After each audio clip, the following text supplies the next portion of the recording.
Hi, welcome back to Car Juice. Today I'm going to be giving you guys a squeeze on the 2021 Mercedes AMG GLE 53. It sounds a little bit like this.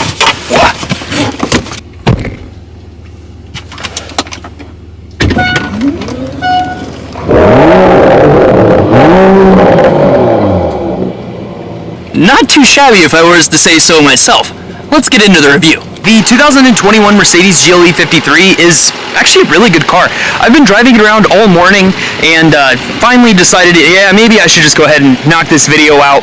I absolutely love the sound of this car. That is number one, my biggest takeaway, and that's why I just kind of had to show you guys that intro clip. That was also the most frustrating intro I've ever tried to record for this channel. But the reason this thing sounds so good is it's got the AMG touch. It's got the same 6-cylinder engine out of the GLE 450, however it's got these nice quad pipes with the AMG on the exhaust there. Also it has LED taillights, and then whenever you upgrade to the AMG package you also get these juicier looking wheels, and this one is actually equipped with the night optics package, which blacks out basically everything on the car from the roof rails to the window liners, and then you also get this more aggressive kind of front end, so it doesn't look like a grandma's station wagon. It actually looks, pretty cool. This Mercedes features plenty of power from that V6 turbocharged engine, featuring 429 horsepower, and that gives it a 0 to 60 time of about 4.5 seconds, which really is not bad for a car that's this big. However, when you're spending this kind of money, that is kind of slow. The biggest benefits and the biggest thing about this car is the exhaust. The handling is fine, and I'll get into more of that a little bit later, and also the material quality is pretty good. The seats are quite comfortable with this Alcantara, kind of on the bolsters and on the sides, and it kind of in between the seat here. The seats are definitely nicer than what I would say is on the X5, especially that they are, real leather and just look really, really good. It also has this nicer steering wheel that you get with the AMG package, which is a flat bottom, and it just looks so good. Mercedes does three things very well. Their infotainment is so good, their steering wheels are very good, and their exhausts are very good. And this thing kind of does all of those things, which is why my review I did on the GLE 450 a couple of months ago, I just really did not love that car, but this thing is a lot better. You've got a dual 12.3-inch touchscreen on either side of the dashboard there, and then also the center console is wrapped with additional beautiful, comfortable leather. You've got a little wireless phone charger down there in the center. So, they designed the cabin around the driver very, very well, and I'll get into more of that a little bit later. You also do have the very nice Burmeister sound system. However, I do not like one thing about it. Whenever you have the bass even moderately turned up, the left dead pedal actually shakes the entire time you're listening to anything with a moderate amount of bass in there. Let's get into the back seat, see how that kind of sits us in there. And there we go. Oh, almost. Where? Oh, seatbelt. Yeah, so the back seat, really not too shabby. Much less control and power output measures than what the X5 offered, even for the 2021 model year. You've got 2 USB Type-Cs down there. The X5 has 4, and then you've got a kind of 12-volt outlet in the back of the car as well, which is kind of nice to have, but it's just not that useful. So headliner and everything like that is really good in the back seat, and this thing probably has, I would say, probably double the legroom of what the X5 offers. It's actually kind of insane how much legroom this thing has. That is 16 inches. So that is a definite win for Mercedes between BMW on this car. This car being priced at $82,000 whenever it was brand new, basically is competing with kind of just under the X5 M50, which it doesn't compete with whatsoever, and then also competing just above the BMW X5 with the M-Sport package. So it just finds itself in this really weird world where it just doesn't quite understand what it wants to be. It also doesn't offer nearly as many of the same complementary maintenance items as what Audi and BMW offer on our cars. So it's just kind of a weird market segment. It's got good stuff, and it's really good at what Mercedes does. However, it's just really confused, and that shows in the sales numbers. Audi and BMW absolutely dominated Mercedes last year. barely could keep up. I don't know. And I think that this car really signified to me why Mercedes is so lost, because I hadn't driven a modern Mercedes in a while, and I had just assumed that they had always been as good, and I just never liked them quite as much as what I liked on the BMW. As we're sitting here in the back of the car, we do have plenty of headroom, probably about 5 or so inches of headroom in the back of the car. And the back seats are very comfortable, and they're actually really high quality. Everything's built very well. It's just a little bit strange. This car is also available for sale at the BMW dealership that I work at for I think $62,000, so $20,000 off what it was whenever it was brand new, and it's got about 20,000 miles or so on it. So it's a nice car. It does come with floor mats here in the back of the seat, and you can also get the GLE 53 with either a spare tire or third row seats, which you cannot do on the X5, which is quite nice. You've got to go up to the X7 to get those. The trunk space is quite nice, and then I also I forgot to mention it earlier, really enjoy that rear diffuser on the back of this car. It just looks really good. And then moving back up to the driver's seat, you've got more additional kind of good creature comforts, features, those things. You've got wireless Apple CarPlay and Android Auto on both of these cars, and on the 24 model, if you're comparing this, you did get an LCI or an update. However, they didn't really change too much in regards to the power, which is why I feel like this is still a very relevant video to make, and why I'm trying to still make the video for you guys. I like Mercedes UI with the controls. It takes a little bit of time to get used to. You've got this little mouse pad in here, and it's easy to scroll between the different screens. I also really like how the layout looks of everything on the inside of the car as well. The dashboard material, I don't like how MBTEX looks on the dashboard. It always looks so dang cheap. Like, it shouldn't have pores if it's on the dashboard. It looks cheap. Use the same leather from the AMG steering wheel if you're gonna even bother. Otherwise, just make it rubber, because it's cheap and it doesn't look good. No panoramic sunroof on this car, which is a little bit weird. I'm not sure if that's an option. I believe that it should be, but I wouldn't be surprised if it isn't. And then all of the materials on the dash are very high quality. They make a nice little sound when you click on them, which is cool, and it just makes the car feel a lot more premium whenever you're using it. I also love the UI, how you can individually control what side you want to move around on. The UI on the steering wheel is much better even than iDrive 8 cars, which is really nice to see from Mercedes. But it's just all of the little things that they lose is why this car didn't sell nearly as well as what the X5 did. You still do have the same 4-year, 50,000 mile warranty as what the X5 offers, but there's no complimentary maintenance period or anything along those lines, which is very frustrating. Even Audi offers, I think, a year or two of free maintenance. We offer 3 at BMW.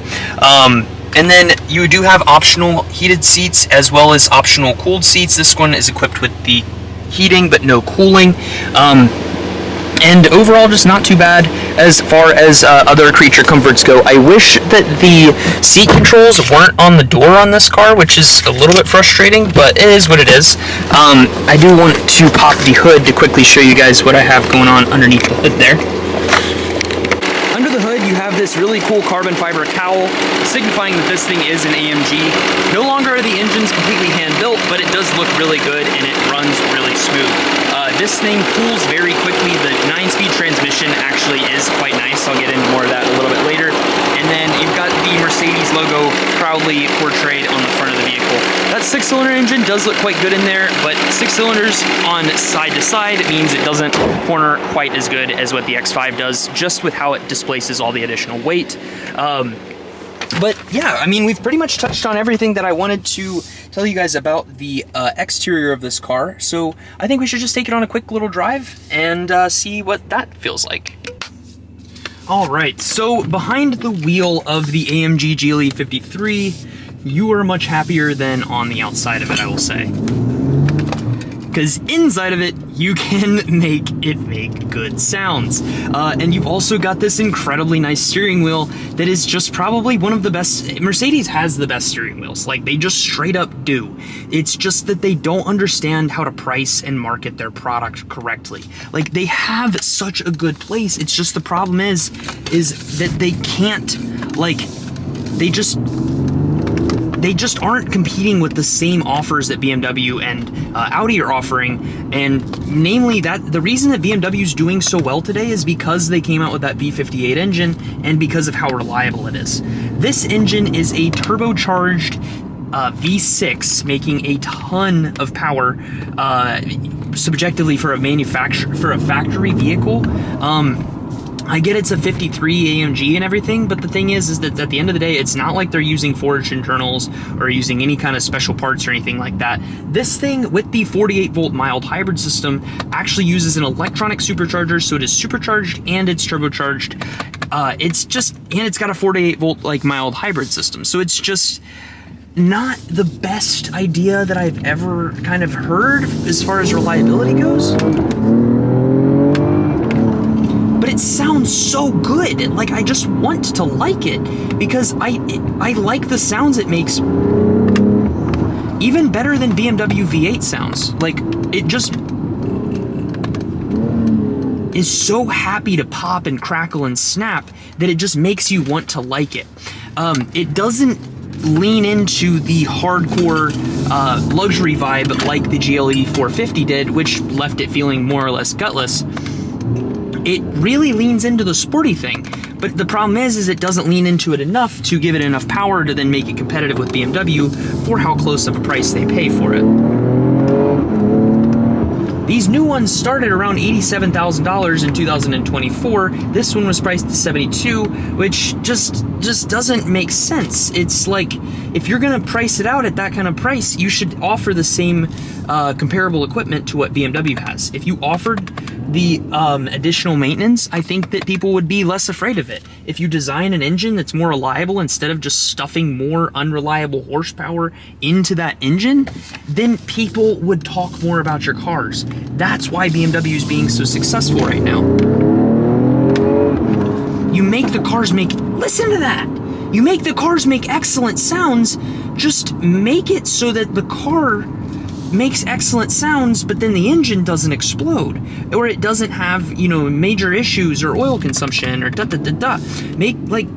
find a way to go back to the old school Mercedes. What was cool about old Mercedes AMG was the sounds that it made, but then also the fact that it was a flippin' V8 inside of the C63. I don't care if you water it down, but just water it down the right way. Maybe 500 horsepower, and add in additional cooling channels and talk about that. That's what Mercedes needs to do to revitalize their brand. They have the best infotainment system. It's got so many different colors for all the lights and stuff. Everybody just wants to use CarPlay and Android Auto anyhow.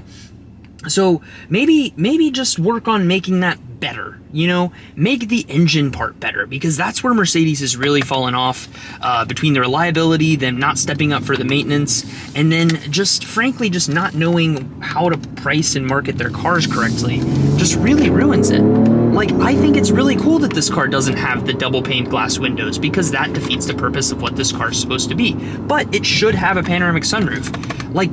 Just don't cut corners in the wrong spots is all that I'm saying. The car handles really great. The comfort mode is a little bit stiff. It does have air suspension, which is quite nice. The suspension is very easy to change, and it's very responsive, which is really cool. The dynamic way of the chassis stepping out isn't as good as an X5. An X5 has much more dynamic handling between this car, but the steering wheel's better. The sound system is really good, but it shakes your foot whenever you're listening to it. It's just like the little things that make this car really almost great. The gauge cluster is sick. It's animated. The graphics are so high resolution, but then it's just not orchestrated together. The car feels like it's 1,000 different pieces crammed together to make it feel like it's an excellent vehicle.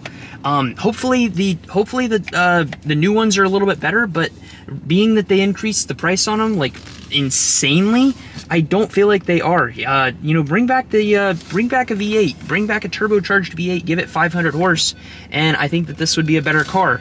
Or do the turbocharged thing, or maybe like do the turbocharged thing on the 6-cylinder, but bring it up to 500 horse instead of having only 429. Make the 63 instead of 600 horse, make it 650 horse, and really show us who's boss.